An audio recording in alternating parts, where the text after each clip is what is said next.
The Supreme Court is expected to make a decision soon on a Louisiana abortion regulation that could close the last three clinics performing abortions in that state. But a new report from the Guttmacher Institute, a reproductive policy organization, suggests a decision in that case could alter abortion access across the country. CBS News reporter Kate Smith got the exclusive on that report and highlights the details in her new article out today, and she joins me now. Hi, Kate. Welcome. So tell us about the regulation at the center of this case. Well, Tanya, the regulation at the center of this case is something called an admitting privilege. It's a 2014 law from Louisiana called the Unsafe Abortion Protection Act. Now, here's how it works.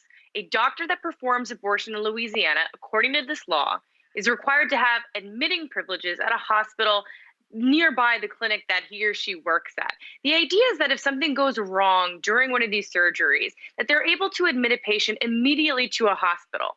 However, when I've spoken to doctors in the state, they tell me that it's extremely rare that that would happen.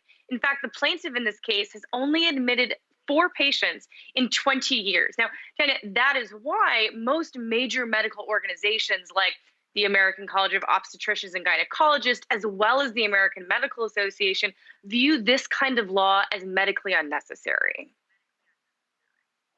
And so, Kate, how could this decision then impact abortion access in states outside of Louisiana? Well, that's the really interesting thing here. And that's, what we really saw in today's Guttmacher study. And what they showed was that not just in Louisiana, you would see abortion access, quote, profoundly impacted in at least 15 different states. Now, here's how they back into that. So there are at least 6 states who currently have admitting privilege laws on the books. However, they're unable to implement them right now because of a previous Supreme Court precedent that has already ruled that this type of law is unconstitutional. So the idea is that these kind of states would have a very easy time, reenacting these if they were able to have the chance to, if the Supreme Court allows Louisiana's laws to go into effect. Now, the supporters of these laws, the authors of these laws, they say that they're about patient safety. However, the practical application of this shows us that they also are hand in hand with closing down clinics. So in Louisiana, all 3 of the state's clinics are expected to close if this law goes into effect. In Texas, earlier this year, when we saw a similar admitting privilege law go into effect, half of the clinics in the entire state closed. So statistically speaking, regardless of the intention of these laws, the reality is that they are very effective in shutting down abortion access. So, Kate, if abortion is still legal, how is it that patients could end up without access to the procedure in some states? So that's the most interesting thing here. And it really truly speaks to the heart of what this case is. So Roe v. Wade legalizes abortion, but it leaves it up to the states to determine how they regulate the procedure as they see it improves the health and safety of the people in their state.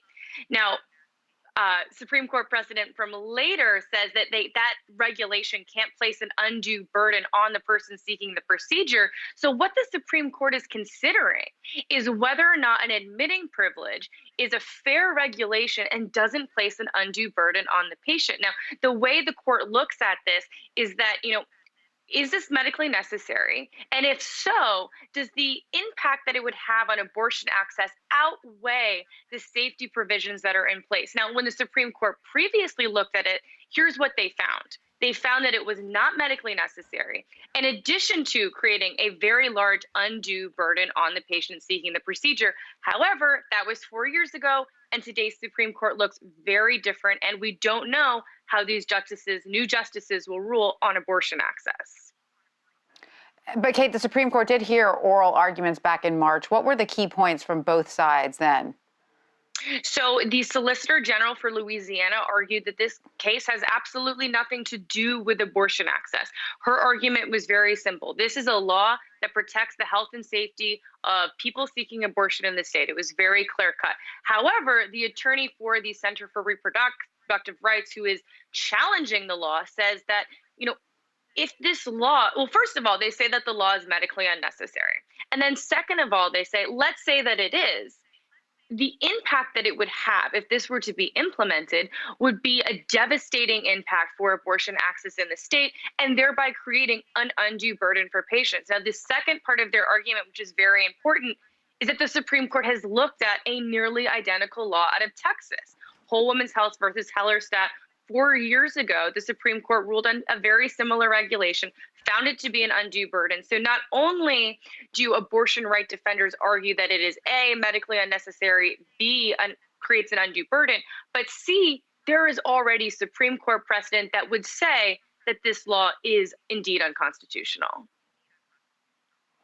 All right. Well, Kate Smith, thank you so much for joining us and sharing your excellent reporting with us. We really appreciate it.